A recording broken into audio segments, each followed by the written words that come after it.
Sini aja. Diincar aja Indonesia yang masih utuh. Mengapa Indonesia Sampai utuh? di mobil, Karena masih mayoritas umat Islam itu masih bersatu. Khususnya Muhammadiyah dan NU masih bersatu.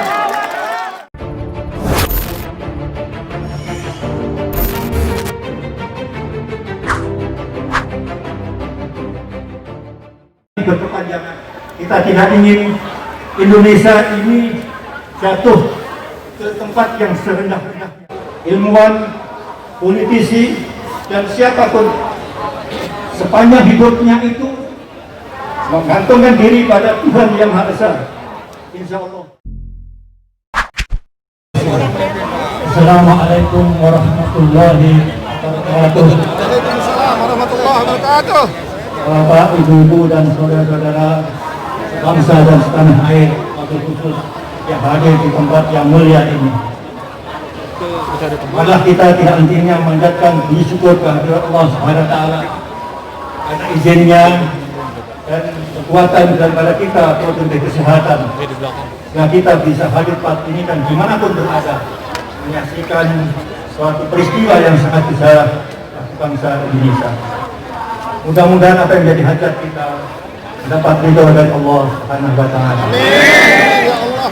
Dan salam mudah-mudahan kita persilahkan atas Nabi Muhammad sallallahu alaihi wasallam yang telah memberikan keteladanan kepada kita lebih hidup di jalan yang lurus, hidup yang berkomitmen dengan nilai-nilai religius yang diantaranya adalah kita harus hidup di dunia ini hanya dua orientasi, yaitu beribadah dan menjadi khalifah.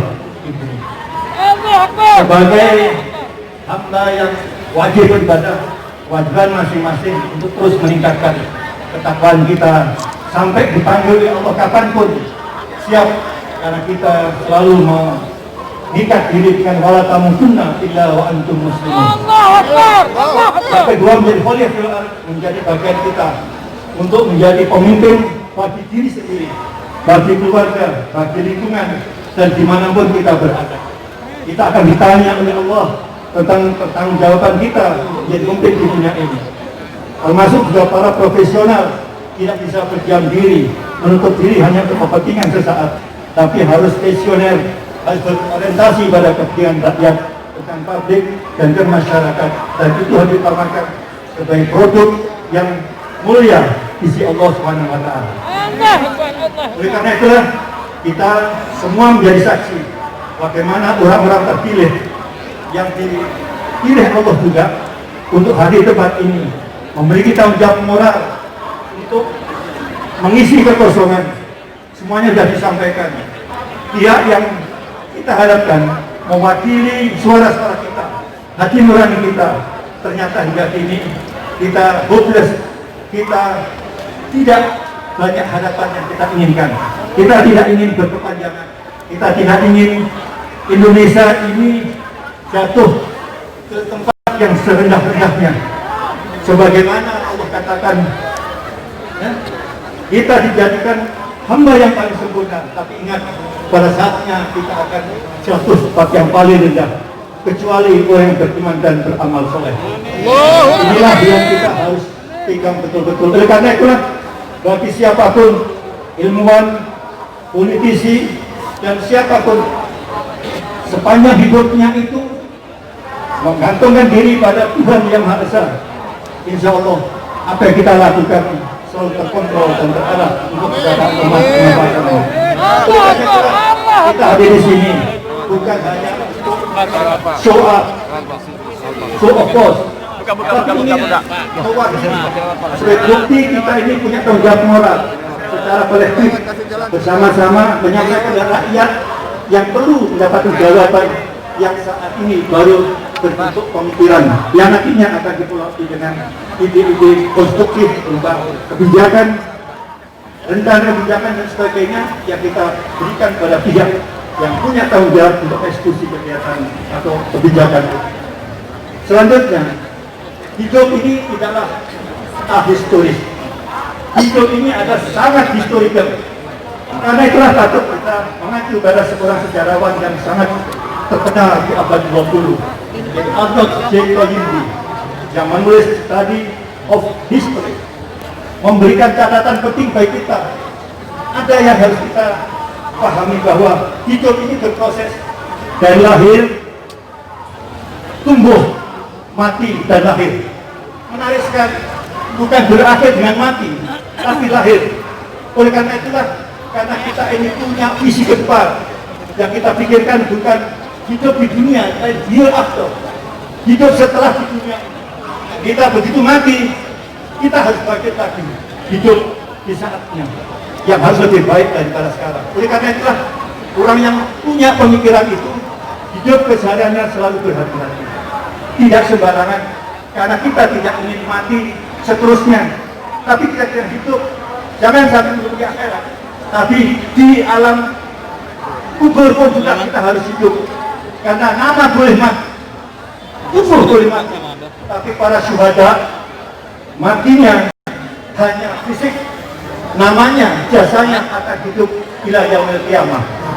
Oleh karena kita memang tidak diberikan kekuatan yang sama, punya keunggulannya berbeda-beda. Ini differences. Kita punya keunggulan masing-masing, kita tunjukkan keunggulan itu, kita berikan yang terbaik untuk bangsa ini. Betul, tinggal 2-3 statement. Oleh karena itulah kami ingin menyadari ini differences keunggulan kita masing-masing. Mari kita manfaatkan untuk membangun kekuatan baru sebagaimana yang dijanjikan oleh Allah. Al-jama'atu rahmatun wa atabun melalui Rasulullah. Bersatu kita rahmat dan bercerai kita ini menunggu di posko Ajikra, ada Bang Bayu tersiksa. Nah karena itulah kita ambil pelajaran. Saya selalu ingat Hasyim Muzadi, alhamdulillah, di mana? bahwa dunia Arab, dunia Islam itu banyak berkuburan. Jangan acara yang di Yang sini aja. Di Incer adalah Indonesia yang masih utuh.